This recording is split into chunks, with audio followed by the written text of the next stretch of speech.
30th Meteorological Virtual Seminar organized by Ghana Meteorological Agency, KNUSC, GCR Africa, and SWIFT. This early morning, we just have a topic to discuss on detection and prediction of rainfall season onsets in Ghana. As you know, Ghana is actually based on rainfed agriculture when it comes to our agricultural system, and it will be key if you are able to predict rainfall onsets within this terrain. So this early morning, we are going to invite Mr. Lorenzo Oselli, a master's student in climate physics, meteorology, and climate change consultant at the Weather Impact. Please, Mr. Lorenzo, you're welcome. Thank you. Thank you very much. Can I share my screen? I'm gonna share a presentation. All right, Mr. Lorenzo, you can share your screen so we start with the presentation. Perfect. Please let me know if you see the screen, the full screen. We can see your screen, but it's not in a presentation mode. So if you could put it in a presentation mode. All right, sure. Yeah, is it now in the presentation mode? It's not in presentation mode. You can start. Okay, perfect. Okay, so well, first of all, thank you everyone, and especially thank you to GMET for inviting me for this talk. I'm very actually pleased and honored to have this opportunity. And I will shortly introduce myself because I guess most people don't know me. Indeed, my name is Lorenzo Oselli, as Mr. Daniel said, and I studied first physics in Italy, where I come from, and as a bachelor, and then I continued in a master in climate physics in the Netherlands, where I'm currently based in 2023. And as a thesis for my master, indeed, I studied the onset of the rainy season in West Africa with a specific focus on Ghana. And that's basically most of the material that I'm going to show you today is indeed basically part of this research. And then since last October, I'm working as a meteorology and climate change consultant at Weather Impact. It's a small company here in the Netherlands, which deals with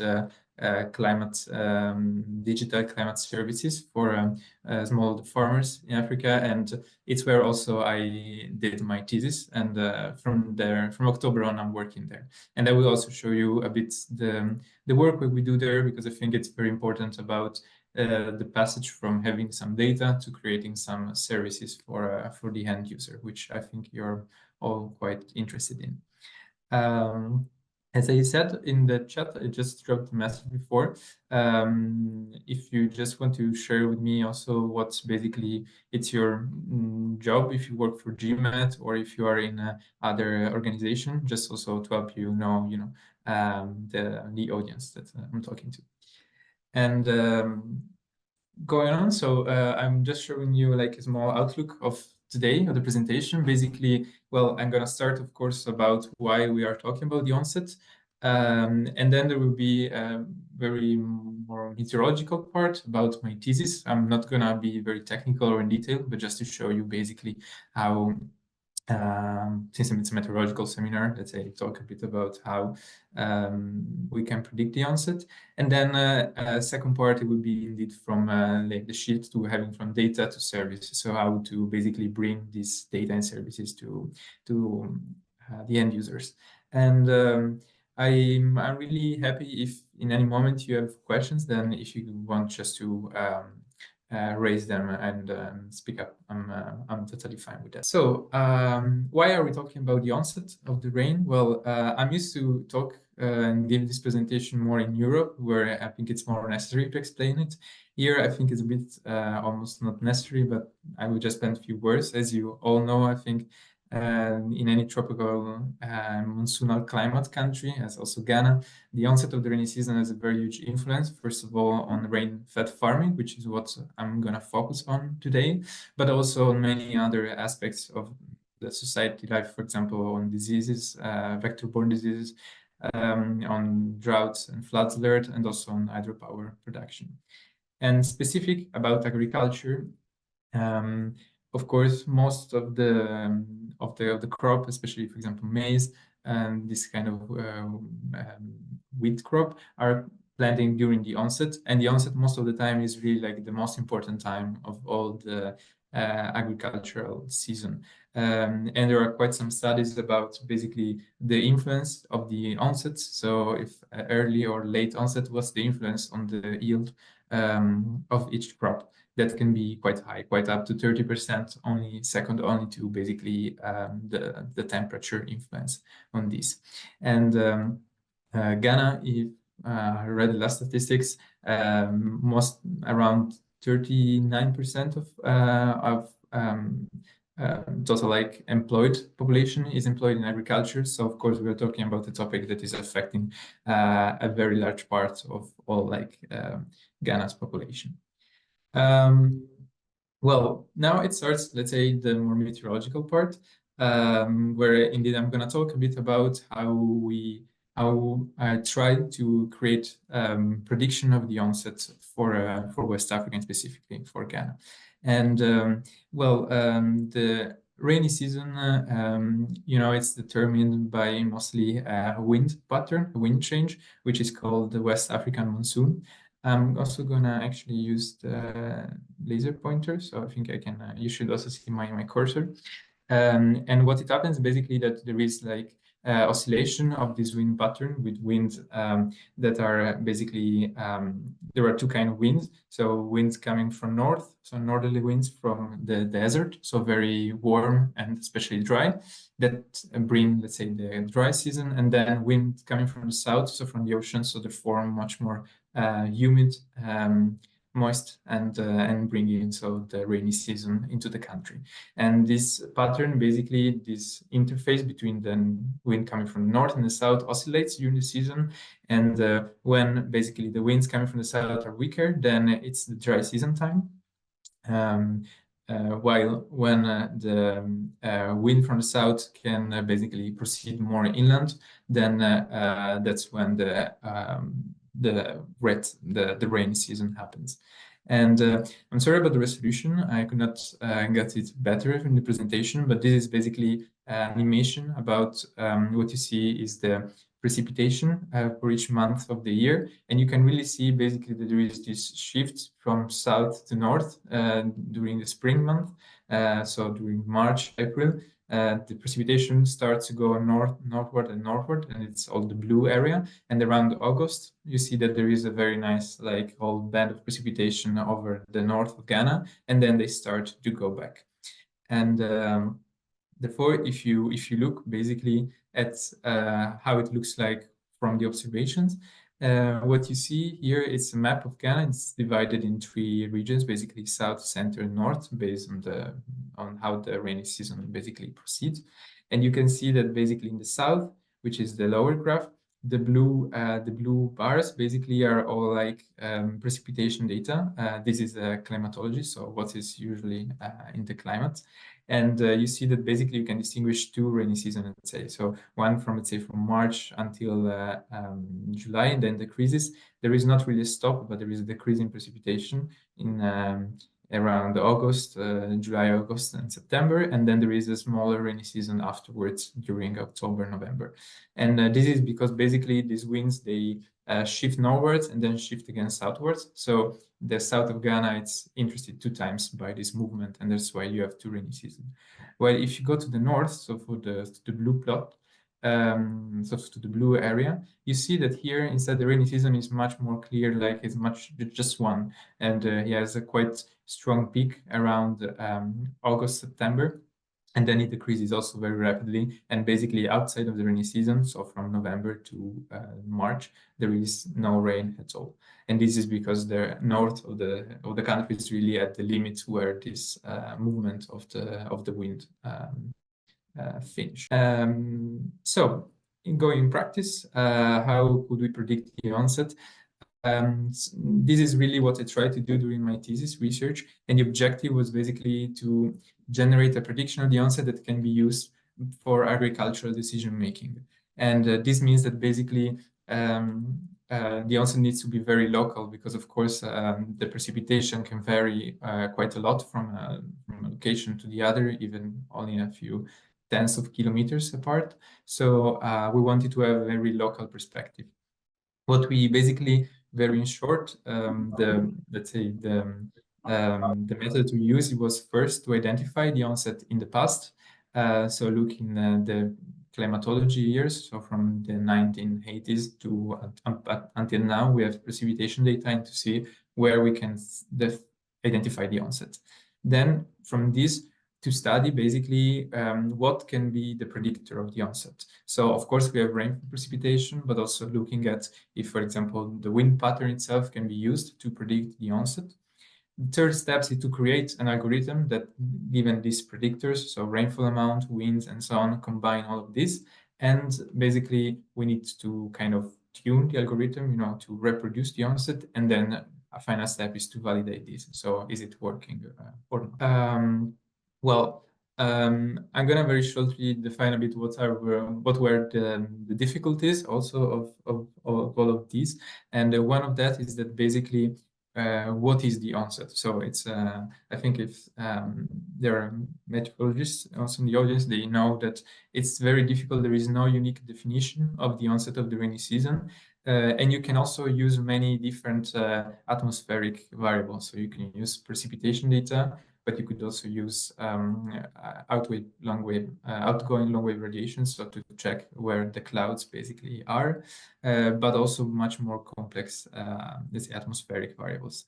And what I understood is that basically to make something which is very useful for the user, the only thing that you can look at is rainfall data, because everything else, for example, position of clouds or of the winds, is actually only a proxy of the onset, but you are never sure that there it's actually raining. So precipitation data are basically the only data that can really provide you with reliable onset data. I also basically looked at two possible definitions of the onset in terms of having a local and a regional onset. There are advantages in both cases. The local onset, it means basically that for every location, usually when you have a weather forecast, you have a grid. So for every grid point of this grid, you have a different onset date. And on a side, it's what is most useful for, let's say, farmers who want to know when to plant. But at the same time, it's also very difficult because basically you have to do with precipitation data, and of course they can have a very high variability, both like in between the years and also in space. So it makes it very difficult to at the end get algorithm that works in predicting the onset. The regional onset instead is, what I mean is that basically you identify a larger region of the country, which could be, for example, the division that I showed you before between center, south, and north. And then you try to assign one single onset to the entire region. And the big advantage is that basically you're looking at a much larger scale phenomenon. And usually if it's larger scale, it's more easy to predict because you can also use, for example, wind as predictors. On the other side, it's quite known that basically there is a weak correlation between what is seen on a regional scale and what's happening on a local scale. So here the usefulness for the end user, for the farmers, is much lower because then you could have an onset date for the entire region, but it doesn't match what is actually seen at a specific location. Therefore, I basically choose to focus on the local ones. So the step one, as I said, was basically to generate data of the historical onset. So basically we define a method and then we check for each year that we have in the historical data, so in the past, when the onset was. And what I got is something like this. So this kind of map where basically for each grid point, you see, there is, this is the mean onset. So it's the mean onset over many years. And therefore you can see clearly that basically there is quite a homogeneous precipitation pattern in the south, where the onset is relatively early, or around the beginning of March. And then there is this transition, which is quite fast, and the area basically of around the middle of the country, between 9 and 8 of latitude. And then progressively it goes always later, and in the north, the onset, you see that happening usually around between mid-April and mid-May. And these are all the data, let's say, from the past. Then what we said, the second step was basically to identify what can be the variables to basically that can give us hints about the start of the onset, so that it can predict the onset. And I focus on three: was rainfall amount, rainfall distribution, because basically if you want to predict the onset in a location, only the amount of rain, it's not enough. So you cannot say it's the onset when we have at least 20 millimeters, because it also really depends on how many days this is spread, because you don't want to identify false start of the onset, for example. And then the third component was the wind. I thought that the wind would be a good predictors, and this was basically coming out from the climatology. So the figure that you see on the right, it's again like in the climate. This is the mean rainfall, the blue bars, and also the blue line. So the mean rainfall that you see for the center of the country, and then the orange line is basically the wind at 850 hectopascal. It means that it's around 1,000 meters of height. And you see, but basically it looks like the wind is doing, it's resembling very well the precipitation pattern. So basically it's minus at the beginning of the season in January. So it means that it's basically blowing from north to south.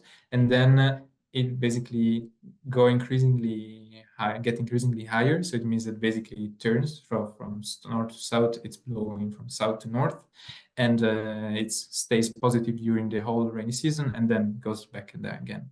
The big problem is that this looks very nice when you look at in the climatology, but at the end, if you look at year-to-year variability, so if you actually want to use it for a single year, then it's very messy. So, and also the link between these variations and what is actually observed on the ground, it's not as high as you would expect from a picture like this. So at the end, what we used, it was only like rainfall precipitation. So to wrap up a bit, basically what we created was an algorithm that was threshold based. So basically we check when specific thresholds for each location are met, and we check for rainfall amount, rainfall distribution, and also rainfall probability. And we do this for 10 and for 20 days in the future. So let's say that for location, we have a specific thresholds for the amount of rain that it needs to be observed or forecast in the next 10 and 20 days. But also an amount of minimum like rainy days, so that the rain must be distributed over not just in one day, but over at least some days. And then if these conditions are met, then we can assess the onset. And we use as input this ECWF precipitation forecast by the ensemble, so the one that contains 50 ensemble maps. And the slide that I'm showing you here is basically the result of all my thesis. It was basically a validation between the prediction made by our algorithm and what was being observed. And we have done it for 6 years, from 2016 to 2021. And what you see in this graph is basically the difference between the onset that has been forecasted and the one that has been observed. And if basically you see red colors, then it means that the forecast was too early. If it's blue, it means that the forecast was too late. And you see that basically it's not everywhere good. Especially there is this region where we saw that the precipitation were quite homogeneous, where it looks like where it's basically quite a good score. You see that basically the graph is divided in two, because simply for the north of the country I have to change some thresholds, because basically otherwise the onset it was always very, very late.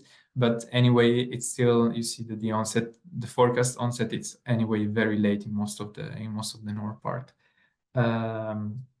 But overall, it's interesting that basically there are quite some areas, especially here in the center, where the algorithm is performing relatively quite well. So here the difference between the forecast and the onset is always between 0 and 10 days. So maximum 10 days ahead. Maximum 10 days ahead, yes. And I want to conclude this part with a bit of take-home messages. So basically, from take-home messages from my research, very meteorological on the meteorological side, is that basically it's very difficult to identify a unique definition of the rainy season onset, and basically it really depends on what you're looking at. So what I really discovered is that it's really necessary to consider the end user needs. So for example, for farmers to consider also even which kind of crops do they plant, because these crops probably they have different water requirements, and then this can modify the definition of the onset as we mean. And the second is that basically for operational usage, you need to have a local onset. So you have need to have a low onset, which is location specific for each location. Because if you look at bigger region, then it's in the literature, also in the scientific research, is quite seen that because the rainy season is basically made by many thunderstorms, then what is happening on the region scale, it can be very different than what's happening at a specific plot of the farmer. And third is that precipitation data basically it's the way to go. So it's for the local onset, there is not much that you can look at other than simply the precipitation data, both in the past and in the forecast. And finally, that I seen that basically I made a specific study on the region that I showed you before, where the precipitation were quite homogeneous in the center west of the country. And so it's much easier basically to predict the onset in region where the precipitation pattern is quite rather homogeneous than in other. I think it's a good time to maybe, if you have question, ask them now, because then the next part will be more about actually how to create my experience in more in weather impacts, how we create from data really services for the end users. So if you have any question, please feel free to ask. Also, Yeah, hello. So please, so it's the issue of questioning. We will accept question after you're done with the presentation. okay. So I'm sure you. Okay. Okay. Okay. Sounds good. Then I will proceed. So the possible applications for this kind of onset. So let's say that we we tune even more the algorithm, that we are quite confident of this performance. I don't say over all the country, but over a specific region, because overall the country is quite difficult to get to this result. What we would do is that we could provide inputs, tailored farming advice to the farmers at the beginning of the season. So to provide tailored information to help them to make decisions about their farming activities. Of course, this would be first of all about the timing of the planting, which I guess it's the most important aspect of all, but also to alert them about dry spell very close to the rainy season. So I know that usually the crop just after planting is the time when the crop is more basically fragile, and therefore dry spell right after the start of the season are really dangerous. So this algorithm can also basically check constantly what's the status of the rainy season and check if there are dry spell. But again, this is basically, we're talking still about more data, not really a service. I'm happy to share that basically this year, for the first time, we made a first operational version of the season. So basically what I showed you before was very much the research part, so very much scientific. Now we're basically trying to make it actually real, so make it operational every day. It's a small project in collaboration with Tamo, which I don't know if you know. It's basically a company that has many weather stations in Ghana, and usually they put them in schools, and it's very good because basically we have a lot of observations from the ground. And the idea, so we made it operational. What you see here in the animation is basically the rainy season status checked by this algorithm for this year. So it's it's until 2 days ago, and we start in around April. So you see that the animation starts around April, and you see that it's basically getting the rain season, and sometimes it's basically coming back a bit because probably the rainfall pattern goes a bit north and then goes back, and basically we're checking this every day. So the idea is to test it during 2024 and 2025, and then especially use the ground station from Tamo to validate also this part. Let me go to this part then, and this is a bit like a second part of the presentation. I was checking the time. I think I should have still around 15 minutes if I'm not wrong. So in these 15 minutes, I would like to show you a bit my experience, also my personal experience at the company where I'm working, Weather Impact, which is very much about basically not only having good weather meteorological data, but also how to bring them to the end users. So our challenge is always to bring this accurate and useful information to the end users. And we focus mostly with smallholder farmers, not only in Ghana, but in many countries of Africa. And this is just, I don't want like to make advertisement, but it's just to understand a bit what is how we work, let's say, how Weather Impact works. So we work with partners, which can be research institute, NGOs, but also governments, and also as GMET, so other meteorological offices. The farmers is usually at the center a bit of all of our services. So what we do is provide farming advice, so let's say farm management advice, weather forecast, but also seasonal outlooks, also specialized for farming, and also in general capacity building about how to interpret the weather forecast and also to good farming agriculture practices. And basically most of the time we do this via SMS texts or also some mobile app. And of course, our main mission is to basically help farmers to increase their productivity to face also better towards climate change and food security. Our main core, what we basically actually we do day by day is to basically bring together meteorological and agronomical expertise. We are, let's say, the more meteorological expert, and we work with many local partners who are the agronomical one, and we try together to create a service that can be useful for the end users. And of course, we always try to make sustainable services, even if it's always quite a challenge. And I would like now to bring you two examples, basically, of this work to make it a bit more like tangible. And one is what we do in Burundi. So in Burundi, we started to work there in 2018 with a project which was called the GAP for All, so Good Agricultural Practices for All. And it was basically about creating a suite of services, also weather forecast for farmers and for villages. And this is basically how the app looks like, and their method. We work together with a local company which is called Auxfin. Their method it's called G50. So the idea is that there is one key activator who has the tablet, and this activator is responsible for 50 households inside the village. And then there is a hierarchy basically, so that the information that we have can spread quite in a capillary way across all the farmers. And what we provide on our side is daily and seasonal weather information. So you have an example of the seasonal weather information. But also there is basically, it's called agricoach because it's also a planner for farming activity. And this farming activity, a farmer can select the crop, and then there are a set of farming activity which are linked to this crop. And we always check basically, for example, if it's time to fertilize, is it good weather or not? So our job is to basically say, yeah, it's good weather, so you can fertilize or not, and so on. We have reached around 400,000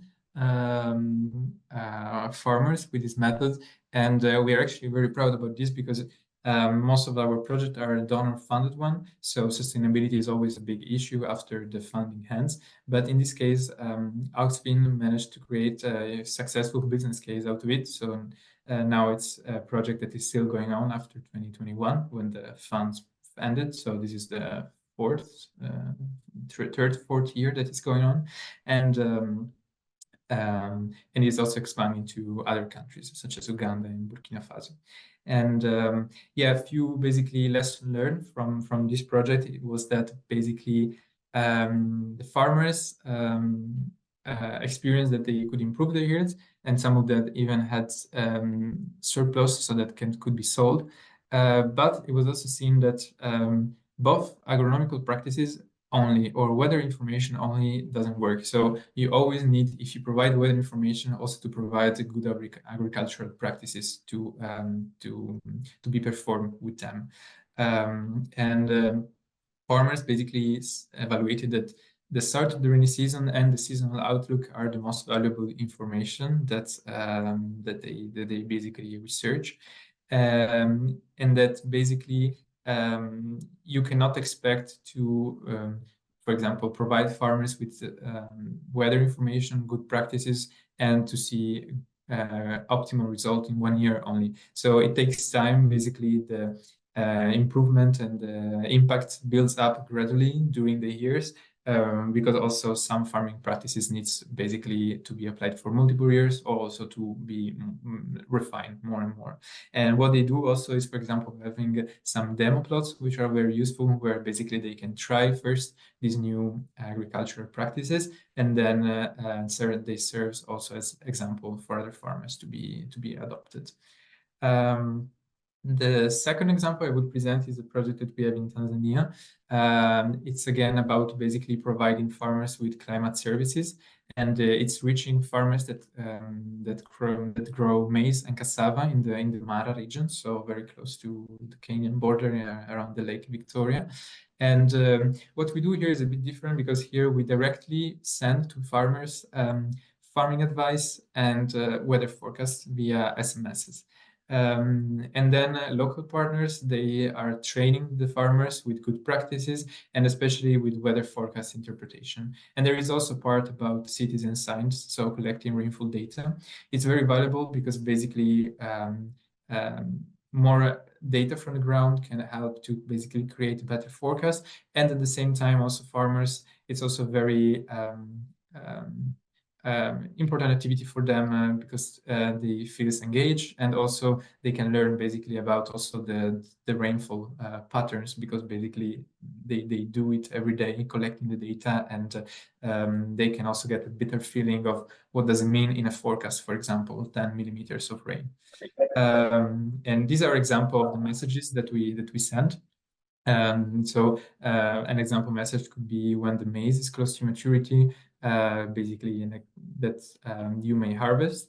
And then what we always do, so what our job is basically to include in this farming and this, let's say, agronomic advice, a weather part. So to say the dry weather for harvesting is forecasted for at least 10 days after April 23, so after a certain date.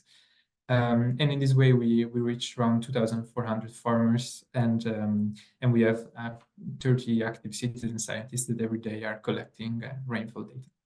And to conclude, you will ask, well, what about Ghana? So it was some years that actually weather impact was not working in Ghana anymore, but I'm also happy to share with you that together with GMET, we recently kicked off a project in March of this year, which is called Safe for All. It's a project to basically create a whole set of tools about weather and climate information for different kind of end users, specifically for farmers.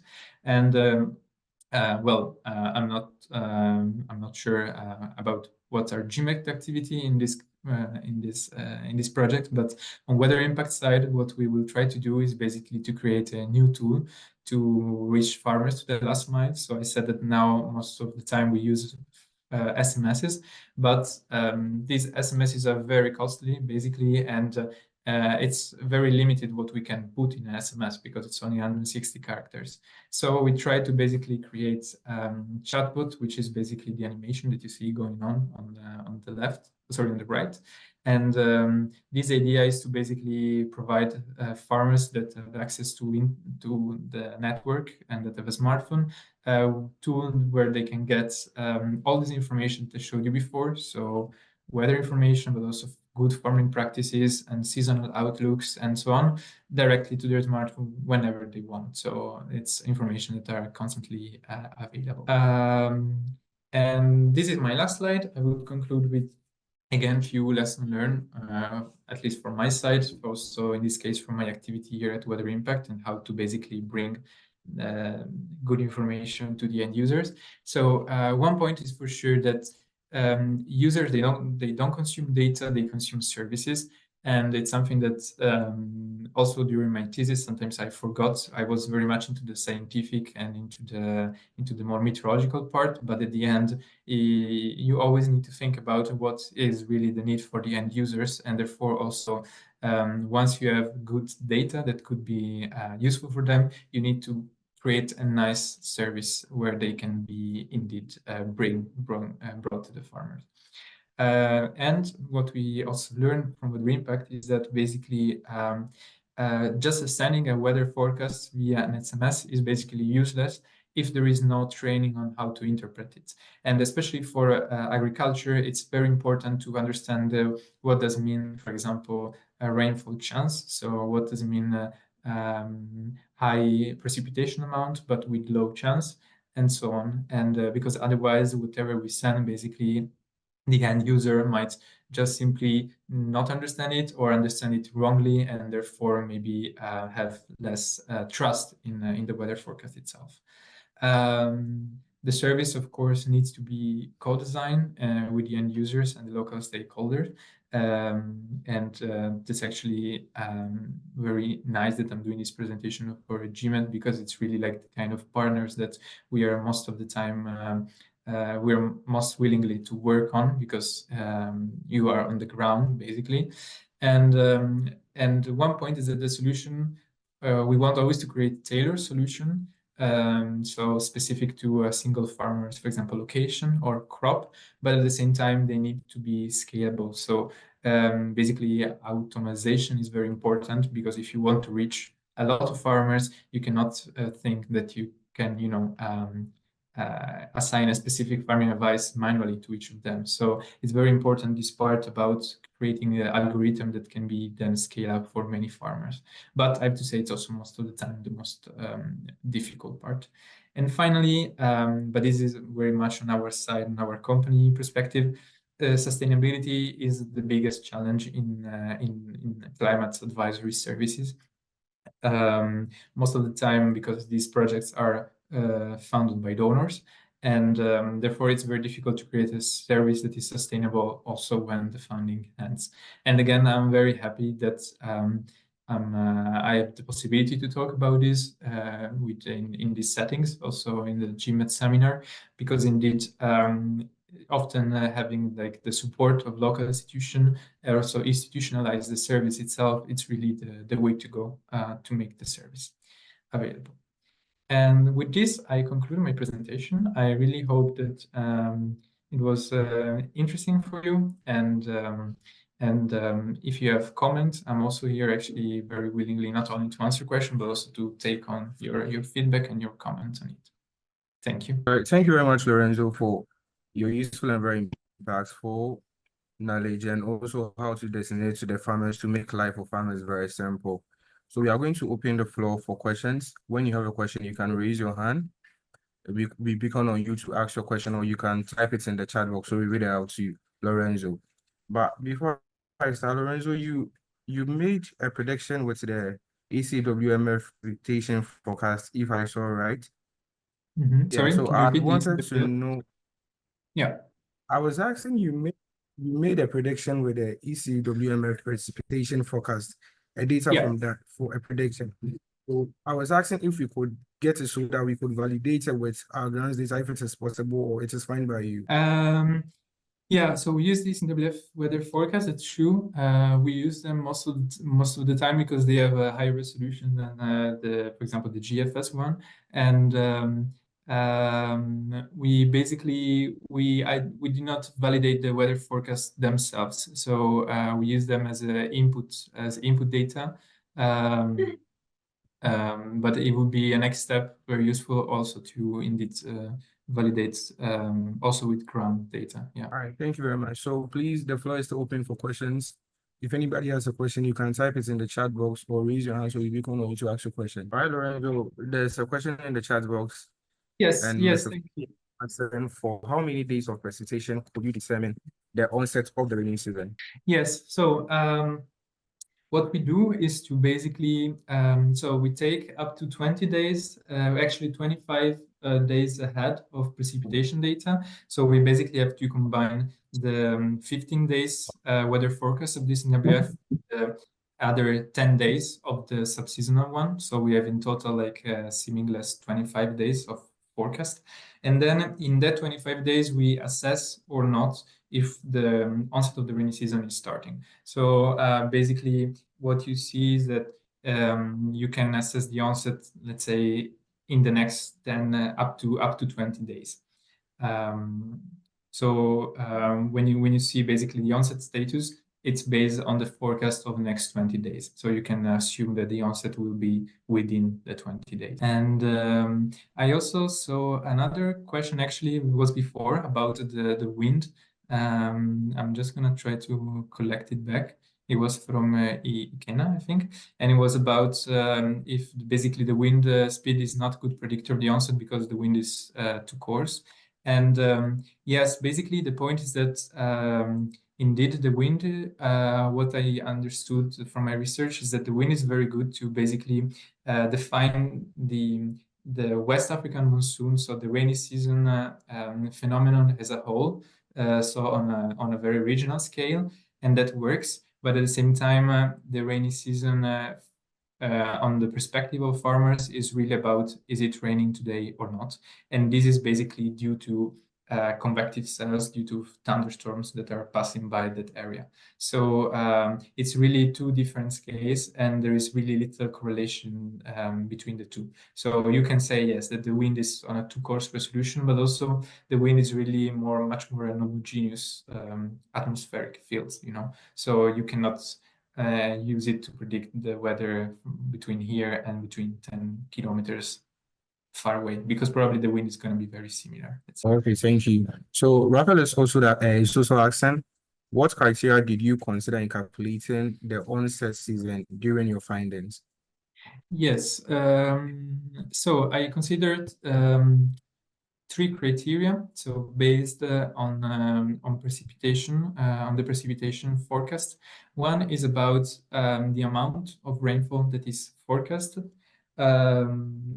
So let's say we have a rainfall forecast for next 10 days. I want at least I don't know 40 millimeters of rain in the next 10 days. But this is only one criteria, because then I also consider the rainfall distribution. So I say rainy days is every day where we have at least 4 millimeters of rain. I'm just taking numbers, it's not the actual one, but we have at least 4 millimeters of rain. And then in these 10 days of forecast, how many days actually have 4 millimeters? So that I want to check basically that the onset, I'm not assessing the onset just because there is a very heavy thunderstorm one day, but because indeed it's raining a bit spread all over the days. And then, so we have rainfall amounts, rainfall distribution, and the third one is also the rainfall chance, the rainfall probability. So because we are using the ECNWF ensemble forecast, you can basically generate a probability about the rainfall or not based on all ensemble members. And so I also use the probability as an extra threshold. And I think there is Abigail also, which has the hands, raise hand. Sure. So that's your question. Okay, thank you, Lorenzo, for the insightful lecture so far. I read on one of your slides, you said it is more difficult to detect onset if the precipitation pattern is homogeneous. So I want to know, assuming like most precipitation patterns in most regions are homogeneous, how possible will it be to detect the onset in such a region? Yes, yes, you're right. Indeed, I can actually go a bit back in the slides, because what you really saw here what you see that basically here, also in the historical data, the onset in this area and also actually in the area that basically then goes over the border, basically are quite homogeneous. So they tend to happen all about the same time of the year, while here you see also the colors, basically the transition is much faster. And then if you compare this image with the result at the end, you see that basically you have the same pattern, you know, the same patch, also in the area where the results are better. So where the difference between the forecast and the onset is basically around 0, so or less than 5 days, it's better. And this really tells us that basically for how the algorithm is made, it's more easy for the algorithm to basically predict the onset if the onset is homogeneous over a larger area. And this is basically good to know, because basically you can it's good to have an algorithm, but it's also good to know where it's working well or where it's not working well. And I have to say basically what I presented you now, it's a solution that can work, but not everywhere. So I also don't want to sell anything. So basically, if you know that if you can do some precipitation analysis beforehand, and you see that the precipitation pattern is very random, then probably doesn't make sense to try to apply this algorithm in that area, because probably it will not work. So that was a bit my conclusion. I hope I answered the question. Lorenzo, Okay, so thank you. all right, so there are other questions in the question box. Yeah. And Mr. Fode is asking again, how do you determine the dry spell? Yes. So for the dry spell, basically, we use the same conditions as the start of the rainy season, but the idea is this one. So if you, sorry, let me go to this picture here. So here you have like, for example, the rainy season status of today, actually. Yes, I updated this up to today. And in every blue box, so in every grid that is blue, it means that the rainy season, the conditions, sorry, for the onset of the rainy season are fulfilled also today. But let's say if tomorrow they are not fulfilled anymore, it means that basically I already set the onset, but at the same time tomorrow the conditions for the onset are not there anymore. So it means that probably it's you know, the rainfall, it's gonna decrease, and therefore I set that pixel as a orange one, so as a possible dry spell. I have to say, I always basically, there is always a buffer in this. So for example, I wait 5 days where the conditions are not good anymore before assessing the possible dry spell, because also I don't want the algorithm to basically make decision based on a single forecast, because also this forecast could be very off, you know, from the other one. So in this way. So Mr. Rappel is also asking, with regards to West Africa rainfall pattern, that is the minor and the major rainy season for Ghana. Did you factor that one in calculating the onsets of your work? Sorry, I'm just gonna read. Yes, I mean, I'm not sure about if I'm interpreting well the question, but yes, I consider that, you know, the rainfall basically are the rainfall pattern, the rainfall season is different, so that you have wet and dry season, and therefore the onset is basically, the algorithm is made that it's basically looking at the onset specifically in the month between March and June, let's say. And so it's not that it's getting to catch the onset in January, for example. I hope I answered this question, though. Sure. So I hope that the question is answered. Please, it's not clear. Hello. Hello, hi. Yeah, please, the question is, the answer is not clear. Okay. Can you reformulate what you mean with factor the fact that there is minor or major rainfall? Oh, but you mean like in the south that you have like a big rainy season from March, and then that you have a smaller one in September? Do you mean that? Yes, please. Okay, sorry. I understand now. No, for the moment, no. So basically, the algorithm for now, it's really more tailored to capture the onset of the rainy season, the big one, let's say, so the one between March To be honest, I'm not sure. I should do more tests to see if it can also works for the smaller one. But the point is that you have to imagine that basically the algorithm is very good to capture if the onset is quite sharp. So let's say if before you have no rain and after you have a lot of rain, then for sure the algorithm is very good at doing that. But if you have a situation in between where you have a slow increase of precipitation, as it is like in the south, where you anyway have some precipitation also in the second, say, dry season around August or September, then the algorithm makes as much more difficulties in doing that. So I'm not really confident that it can do that. So yeah, you can conclude that for now it's basically only for the major rainy season. Okay, thank you. Sure. So there's a follow-up question by Mr. Raphael again, and he's asking about the criteria used in calculating the dry spell. Yeah, this is very similar to the question actually I answered before. So basically, the criteria are the same as the start of as the one for the start of the rainy season. But let's say the algorithm, check the forecast every day. So at the beginning of the season, it's basically dry season. So the status is on dry season. So as it is red here, and then if for a certain days in a row, the criteria for the onset are met, then we set the rainy season, so it gets blue. But then after it gets blue, let's say, if the same criteria of the onset are not met anymore, but we already said that the onset was, then a new status is activated, and that's the one about the possible dry spell. That's the one. All right, thank you very much. So please, the floor is still open for questions. We can raise our hands by showing a reaction before you on board, or you can type it into the chat box. So we are treated to Mr. Lorenzo. Thank you very much. Thank you very much. Again, it was really a pleasure to present. And you also have my email here and at the bottom of the slides.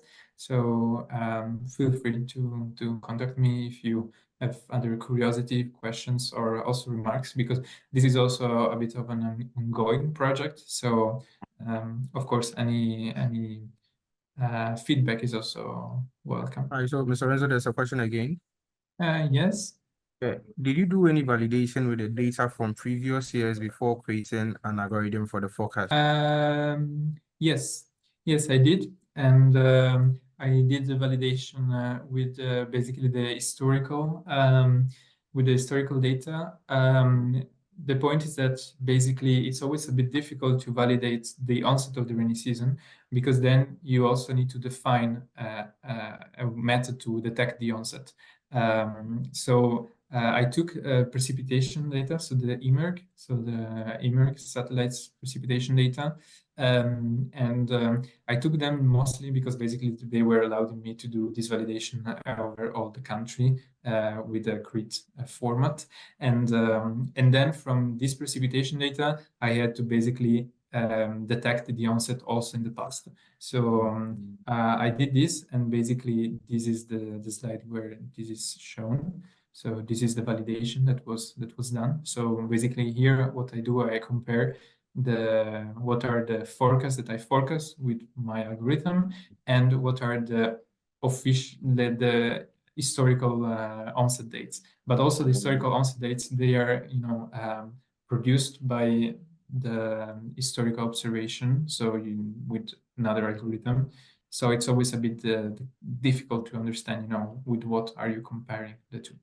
But yeah, in principle, I've done it. But I think a next step, very useful, would be to compare directly with ground station data. All right, thank you very much. Is the floor is still open for questions? Oh yeah, I see the question about the gray shades. It's simply because basically I had to use two different thresholds for the region, for the two areas, let's say, because basically in the north the precipitation is pattern is a bit different, and yeah, it was basically a quick way to distinguish the two regions. So basically the algorithm is the same. The only thing that it changes is a bit the thresholds, and on the left, you see the threshold that are applied to the south of the country, and on the right, the one to the north. But it has no actual meaning itself. Right. Yeah. Right. We are still open for questions. Oh yeah, the gray shades along the coast. I see the question. It's mostly a very just technical reason, because basically one of the two data set that I was comparing, they have mask data over the sea, and I had basically troubles in just basically creating a mask for the interface between the coast and the sea. So I had to mask basically that area. In the new version of the algorithm, the one that is now operational, that's not the case anymore. So you also have a prediction for the coast. But I have to say the coast is a very difficult area also for the algorithm. So there is never a good skill there. Okay, thank you very much. So please, if there are no further questions, thank you, Lorenzo, for this insightful presentation and well-detailed presentation for the Onset prediction. We are really grateful you could honor our invitation to take our viewers through the basic concepts of. Oh, all right, sorry, there's a last question. Yeah, I see. Yeah. Was the zone based on your presentation? Yes, it was. Yeah. All right, so I guess this is going to be our last question for today, which has been answered. Once again, thank you very much, Lorenzo, for accepting our invitation to help us teach people on predicting onsets over Ghana. We are really grateful. All right, so with respect to the slides and that of the video, if you register, we are going to send you a link when the media team is done with everything. And please, if you did not register, we still encourage you that the next seminar that is going to be organized, you register so you get the link, and both the slides and the video link will also be sent to you so you can go onto our YouTube page and watch it all over again. So in case you didn't get something, Mr. Lorenzo was in and gave out his email that you could ask him anything. And also if you were not clear with the presentation, it will be uploaded on our YouTube page so you can go back and go through it once again. Thank you everybody. But before we end it, we will please on everybody on their cameras so we take and end the seminar today. Thank you. That's a very nice idea. So we should kindly turn on our cameras so we take a group picture. Then we end the seminar. All right, so we're done. Please turn on your cameras again. I thank you everybody for joining. And I'm moving to Mr. Lorenzo once again. Please have a blissful day. Thank you very much. Thank you. Thank you all for joining. Thanks for inviting. Have a good day. Bye. Bye.